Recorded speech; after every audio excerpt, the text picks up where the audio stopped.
As of today, this house is ours.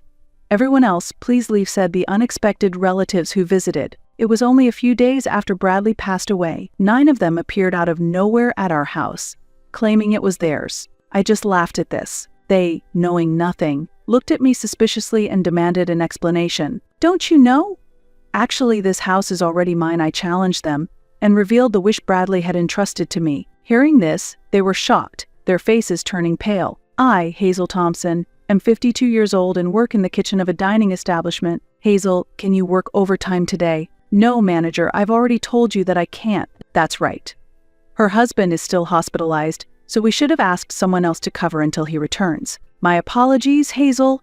You can go home on time without any issues. Our restaurant is a popular Chinese restaurant in town, known for its cost-performance ratio and beloved by people. The dishes offer great value, which is why we're busy with many customers every day. I used to not mind working overtime, but lately, since my husband Bradley has been suffering from severe cancer and living in the hospital, I have been leaving work on time. He is 2 years older than me, and we've been married for 30 years. But this is the first time he has had such a serious illness. The cancer, found during a health check, had already metastasized to several places, and his physical strength began to decline rapidly after receiving the news. It's unfortunate. Staying home all the time and working from home caused my strength to decline. He was an interior coordinator, working freelance from home, able to complete his job with just a PC.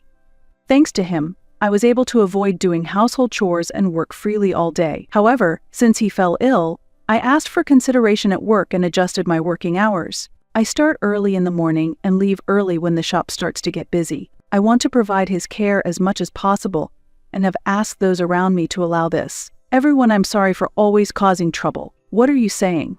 Don't be so gloomy, it'll worry your husband. Really?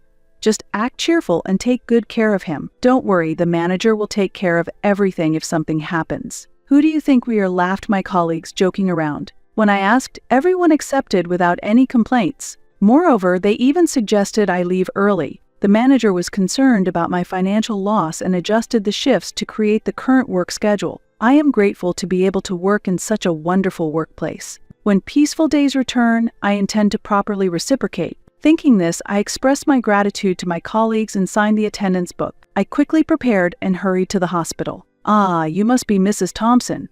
The doctor just arrived and is talking with your husband. When I arrived at the hospital, a nurse noticed me and warmly greeted me. Upon her words, I quickly rushed to the hospital room and entered where Bradley was talking with the doctor. Your wife has arrived. Ah, you finished work. Thank you for your hard work. Bradley is older than me. Originally, he had a youthful face, and often people would think I was the older one. But since his cancer diagnosis, he seems to have aged rapidly. Now, he might look older than his actual age. His face, now thin, lacks the liveliness it once had, and his smile is weak. I won't be defeated by the illness, he initially said with a smile, but the body is honest. Contrary to his bravado, he is weakening day by day. I was just explaining the details of your husband's condition. How is my husband's condition? Doctor, please let me share the rest. Just as I was about to get information from the doctor, Bradley suddenly interrupted. At that moment, an ominous feeling brushed through my mind. The doctor seemed to sense something too, and quietly left the room with a nod. Hey, Hazel, how much time have we spent together since we got married? Bradley suddenly said, while looking out the window. Worried about his condition, I answered hesitantly. 30 years. 30 years, ha. It felt long, but looking back, it was like a moment. Stop it. It sounds like you're saying it's almost the end. Maybe another half a year, Bradley murmured as he reminisced. His words sounded as if he had accepted the end of his life, and I hurriedly tried to stop him. However, he started talking over me, avoiding my gaze. Just hold on for another 6 months. Really, it might even be sooner. I know my body better than anyone. Bradley slightly smiled as he looked down. The moment I heard his words, my worst fears seemed to become reality, and tears started to fall. I'm sorry for making you sad. I promised when we got married I would never make you sad. Bradley noticed my tears, chuckled awkwardly, and gently wiped them away. Tears welled up in his eyes too, and seeing this made me cry even harder. With a trembling voice, I couldn't stop crying. I'll need to apologize to your parents when I get there. I'm truly sorry for making their daughter sad. Stop it. Once he was gone, I would be alone for the rest of my life. We used to laugh and talk about staying together until the last moment. When Bradley spoke as if he had given up all hope of living, I couldn't hide my anger. Don't talk like it's all decided. Don't say such sad things. Hazel, nothing is decided yet. Medical science is advancing each day. Also, if we look at other hospitals, there might still be other possibilities. I'm going to pass on. Hazel. When I screamed, unable to accept reality, he gently held my hand and continued quietly. I'll be leaving this world soon. No, I absolutely hate that idea. Before I'm gone, I want to do everything I've wanted to do. I want to cherish every moment with you until the end. With that, Bradley began to talk about his plans for the coming days. I don't want to spend my remaining time in the hospital. I want to go home with you. And, Hazel, I know you're busy with work, but could you take a few days off? I want to go on the trip we had planned before. I want to fulfill all your wishes. So, please, Bradley said. Seeing his words and his posture, I painfully realized that this was not just a dream, but reality. I felt there was no more hope. Accepting that fact, I respected his wishes and, holding back my tears, I conveyed his intentions to his doctor. The doctor respected our decision and promptly arranged for his discharge. For safety, additional tests were conducted, and he was able to leave the hospital the next day. Thus, Bradley spent his last days in this hospital. Bradley, I came to visit. Hey, how are you feeling? Ready to go to the other world yet? Just kidding. Hazel, you're here too? I thought it was just Bradley. Sorry. Since we had some time before dinner, I decided to stay in the room as long as possible to be with him. Suddenly, Bradley's mother and his brother Marcus and Marcus's wife, Rita, came to visit. It's been a while, Marcus. Bradley's brother, Marcus, is 55 and works in construction but often skips work and holds no position at his age. He just goes through the motions day after day. His wife, Rita, is 34 and beautiful, but her expression is stern and her speech is rough. Her dominating attitude is notably different from the usual behavior towards others, and for some reason, it stands out to me. Despite being 74, his mother is very youthful and full of energy. However, her greed is clearly visible on her face. She loves Marcus abnormally and looks down on Bradley. I truly despise Bradley's family. Marcus always makes insensitive jokes, and Rita probably hates me as well. From the first time we met, she regarded me as an enemy and never misses a chance to make snide remarks. My mother-in-law doesn't treat us as humans and constantly irritates us. She sees Bradley not as a son, but as a money tree. She makes financial demands as soon as we meet. Marcus has a big family, doesn't he? You two don't have kids and both of you earn, so you must have some financial leeway. Could you provide a little support? This kind of monetary demand has become a norm. Marcus's family, including his mother, is a family of 9. After his previous wife ran away, he remarried while having 4 children. He has 2 children with Rita, and their household finances are extremely tight. They can't live on their income alone and are always asking us for financial help. What's with the crowd? What an attitude! Isn't it cold to treat your own mother like this? Bradley, take better care of your mom. She's been very lonely since your father died. In fact, his mother's odd behavior started after the death of her husband. He was a strict and rational person. When he was alive, she did not act the way she does now. The entire family was united and spent time together harmoniously. But after his death, it was as if all restraints were lifted, and she changed completely. Previously, Bradley's father would encourage her to be considerate towards us, but now it seems she has no reason to accept me. She started talking about money all the time with Bradley. Marcus had previously run away with another woman, and during that time he was disowned by his own father. After my father-in-law's death, the disownment was lifted, and he returned home with his new wife, Rita. This town supports child rearing, but raising 6 children requires considerable economic strength, which is challenging. Bradley was always dumbfounded by their unrealistic ideas. This month is financially tough again. Could you give us a little support? What? Please stop. Bradley is already struggling so much. What are you thinking? Please be quiet. This is a family matter. That's right. Furious at my in-law's irrational behavior, I couldn't help but yell. However, Marcus easily dismissed it. Next to him, Rita laughed mockingly, waving her hand as if shooing away a dog. Sorry, but we really can't afford to give you any money. Oh, that's troublesome. I thought you would figure something out. That's why I came all this way. Ah, what a useless son. My mother-in-law muttered under her breath, grumbling. I'm reaching my limit with these 3's unreasonable behavior. So what's the specific situation? How is the cancer progressing, and what about the prospects for discharge? Clearly, she was not concerned. Given her greedy nature, she probably had some selfish plans in mind. He has 6 months to live. He's planning to be discharged tomorrow and spend his last days at home. Is that so?" The moment they heard these words, their eyes lit up. Far from being shocked, their faces were filled with joy, which was unbelievable. Their unpleasant demeanor made me feel nauseous. "Then we'll come to pick him up by car when he's discharged. He can't walk back, can he?" "There's no need for that." While Bradley responded calmly, his mother and the others spoke excitedly. Unable to bear the scene any longer, I forcefully ejected them from the hospital room. "What are you doing?" they yelled. "Please go home. I will handle the discharge preparations myself, and your presence is not needed. I never want to see you all again." "What are you saying?" As my in-laws tried to argue, I quickly dismissed them, slammed the door shut, and locked it. I immediately explained the situation to the hospital staff and had the nurses prohibit visits from anyone but myself to ensure my in-laws couldn't contact Bradley. "I'm sorry, Hazel. I've caused you trouble. Why don't you stand up to them?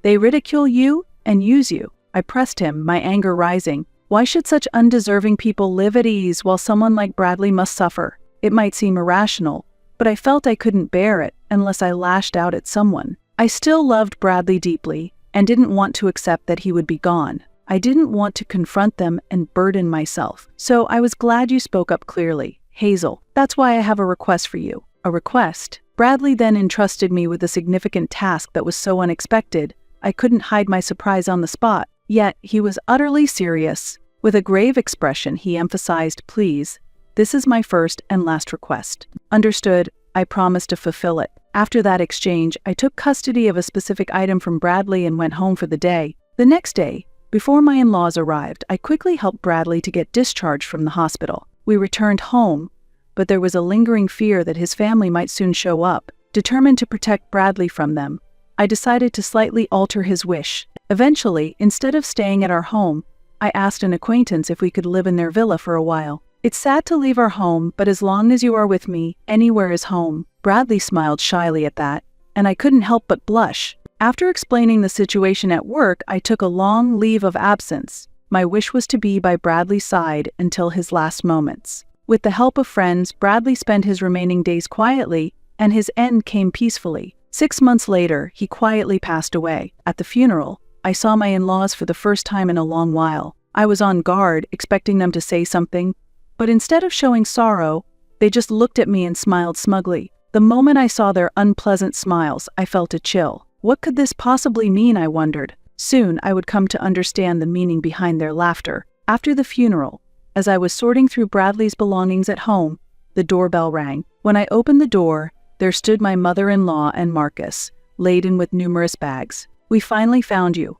Heard from the neighbors that you came back." "What are those bags for?" I asked. As she tried to enter the house while complaining, I stood firmly in the doorway, blocking their entry. Then, Marcus glared at me annoyingly. "Stop blocking the way. Move aside." "I won't move." "What's in those bags? And have you brought your kids too? What are you thinking?" Behind Marcus, his entire family was present. It was a confusing situation, but panicking would play right into their hands. Clearly, they had concocted some plan and had come to our house with it. Confronting them firmly, I stood my ground. Then, my mother-in-law, with a mocking laugh, said something astonishing. "From today, this house is ours. You have to leave." Hearing her words, I was taken aback. My in-laws, all 9 of them, had audaciously planned to take over our home as their own. Faced with their unimaginable audacity, I was at first speechless and silent. My son's possessions naturally belong to his blood-related family, don't they? "He has left this will for us," my mother-in-law said, showing me the will while laughing. However, upon hearing her words, I couldn't help but burst into laughter, overwhelmed by the absurdity of their actions. "What's so funny?" My reaction seemed to irritate them. Rita peeked out from behind Marcus, glaring at me angrily. Wiping the tears from my laughter, I faced their displeased looks and delivered a shocking truth. "Don't you know?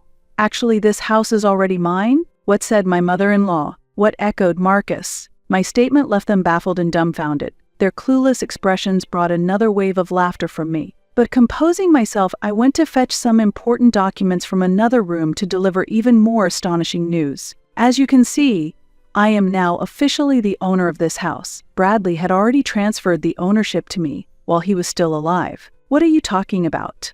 my mother-in-law exclaimed, her eyes wide with surprise. She hastily snatched the documents from me and examined them closely with Marcus. "It's true, it's been changed to her name. they murmured in shock. The document was official and the ownership was indisputably mine. As my claim was clearly proven true, Marcus and Rita raised their voices in protest. "What are you talking about?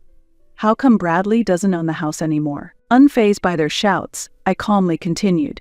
"He wanted to change the ownership to me before his discharge. He thought it would be more useful for the future if he transferred it to my name while he was still alive." At this point, my mother-in-law interrupted, thrusting her copy of the will at me. "This can't be. Look, here is a will he wrote." The document she showed was indeed written in Bradley's handwriting, but there were no seals or signatures on it. It was merely a document and did not function as a legal will, which they seemed not to understand. Their ignorance only left me exasperated, and I sighed deeply. However, no matter how much I explained, they were unlikely to accept the truth. Anticipating the next developments, I asked them to wait a bit and called a lawyer for legal assistance. "I appreciate your help. I apologize, but his family has come over concerning the will. Could you possibly come over urgently? Thank you." As I suddenly started making the call, Marcus stared at me suspiciously, wondering, "Whom are you contacting?" I offered no detailed explanation to him, but urged him to come inside first. I seated my mother-in-law and Marcus in the living room, and told the children they could play freely in the bedroom. Soon, the house's chime rang, and I went to the entrance to greet the visitor. I then escorted the person I was speaking with on the phone into the living room. I apologized for the delay. As the suited man entered the room, Marcus and the others immediately became more cautious. They glared at him with hostility. "I'm sorry for the inconvenience. This is Mr. Russell, the lawyer who has been helping us with Bradley's matters." "Russell?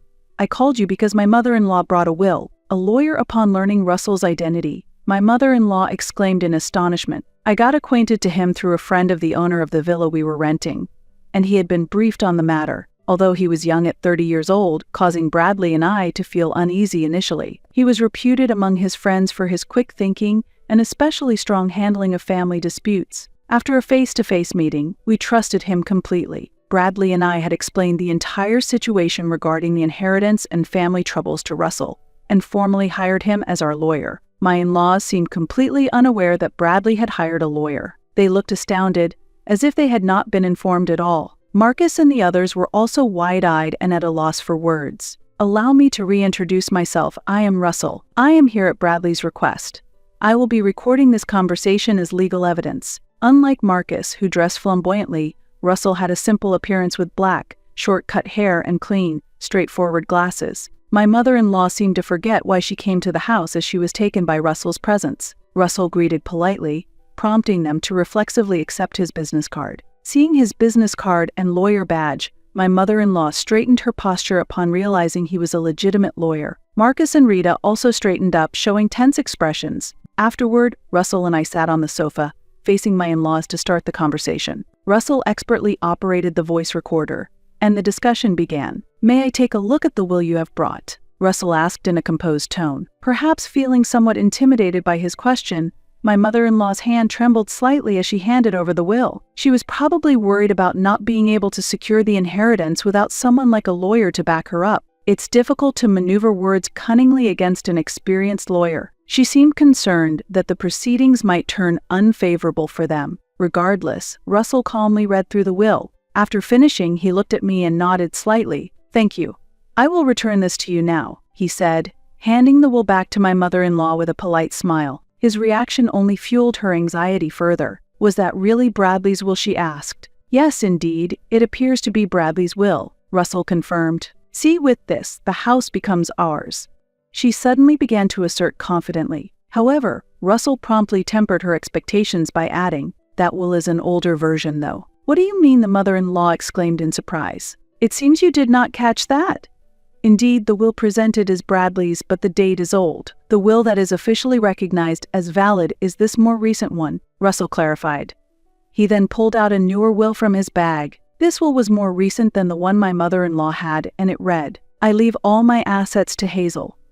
The previous will I wrote for my mother is hereby revoked, and this document shall stand as my official will." "What? Let me see that." Rita snatched the will from Russell to verify it herself. It had a more recent date, a seal, and even a fingerprint impression, and it stated that a lawyer had officially been commissioned, making it clear which will was valid. Rita and Marcus's faces turned pale as they realized the situation, and my mother-in-law could only quiver her lips in shock. So, what is the effect of this will? Unfortunately, it is just a worthless piece of paper. That can't be. At that moment, Marcus furiously confronted his mother. Despite the lawyer's presence, he swiftly pressed her, accusing, "You said all the inheritance would be yours." Marcus's words were so fierce, it almost seemed he was about to become physically aggressive. Rita tried to intervene, but Marcus's strength overwhelmed her attempts to calm him, and he continued to shout abusively at his own mother. My mother-in-law cowered under Marcus's angry voice.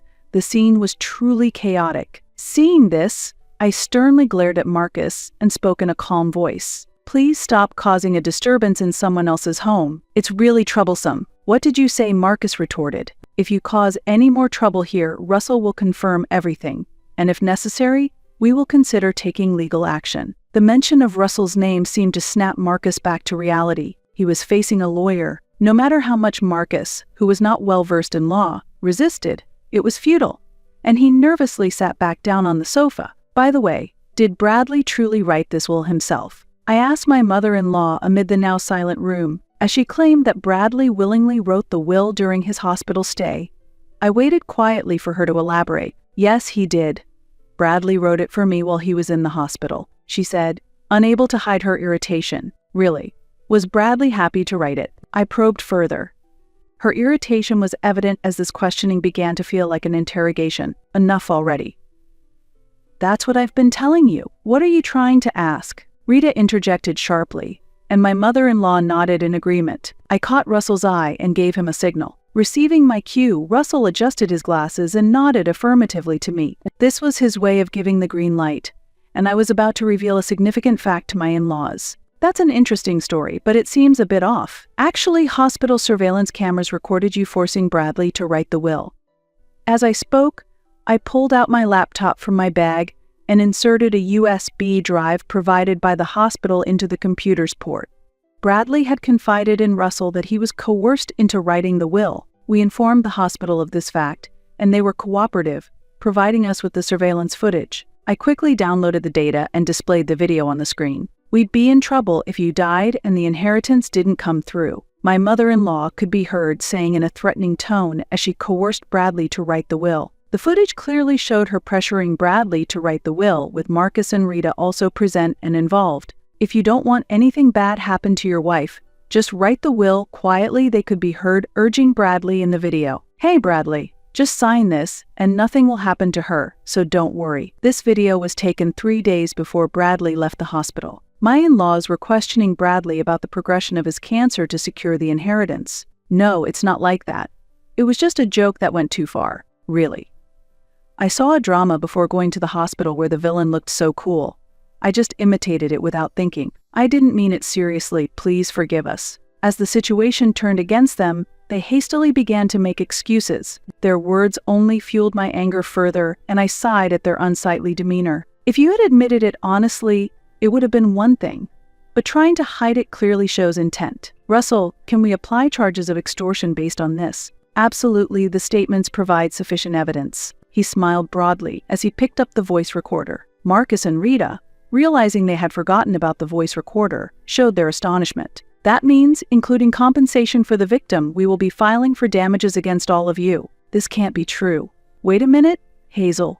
It was only Mom who made him sign. We were just watching. We didn't force him to sign anything." Rita desperately tried to distance herself from the responsibility. This led to an unpleasant argument between my mother-in-law, Marcus, and Rita. "It was you two who offered to help get the will written, wasn't it? You said you would handle it properly, Mom. We were just watching. You were the ones rushing Bradley to write it quickly. That was because Bradley's medical appointment was approaching. It wasn't about rushing the will, there just wasn't much time, and we thought it should be done before Hazel arrived." It seemed they might have been advancing their plan while I was not around. Rita continued to provide more testimony, but in the heat of the argument, she seemed unaware of the significance of her own statements. The quarrel was so intense it made me want to cover my ears. Meanwhile, the children who had been playing behind the scenes seemed to notice the commotion and gathered around us all at once. Among them was a child as young as 2 years old. The anxiety in the children's eyes was evident. The children were not at fault, I understood that much. Therefore, I quickly called over my eldest nephew,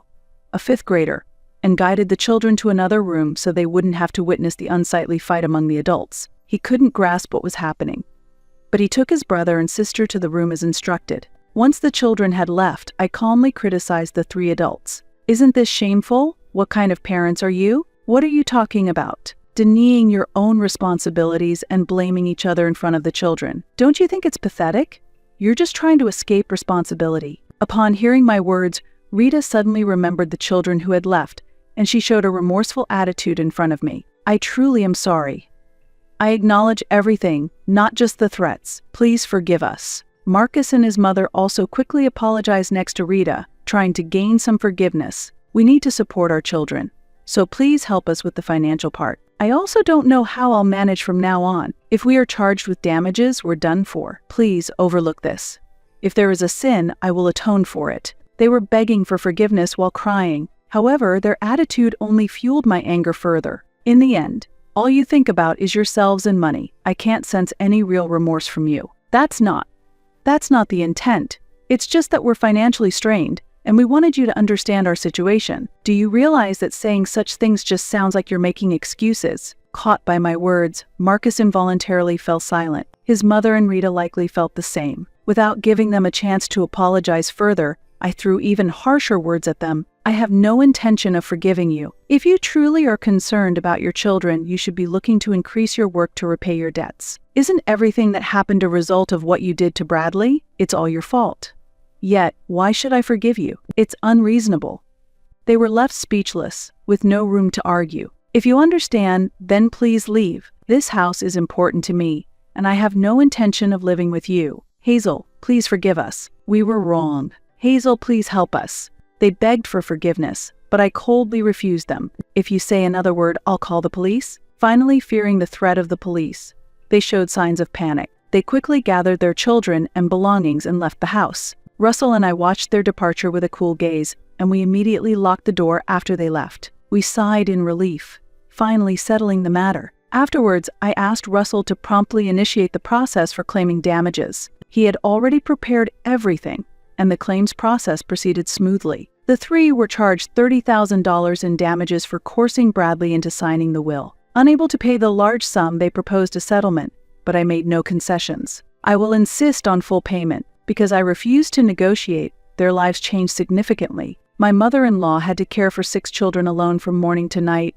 and Marcus and Rita were forced into a life of continuous hard work. They sold their house and moved into a cramped apartment, all 9 of them. While they continue to pay the damages, there is no prospect of their lives becoming easier anytime soon. They will continue to live under difficult circumstances, at least until the youngest child becomes an adult. Thus, I successfully severed all ties with them. After sorting through our belongings, I still live in the same house. While I continue my daily work, friends from work visit occasionally, so I hardly ever feel lonely. Every day, I stand before Bradley's portrait and continue to talk about daily events to him. This is the last promise I made to you. Even if I fall ill and am taken to the hospital, my daily ritual of talking to you will never cease. On that day, as Bradley neared the end of his life, he shared one final wish with me. It was for me to talk to him daily.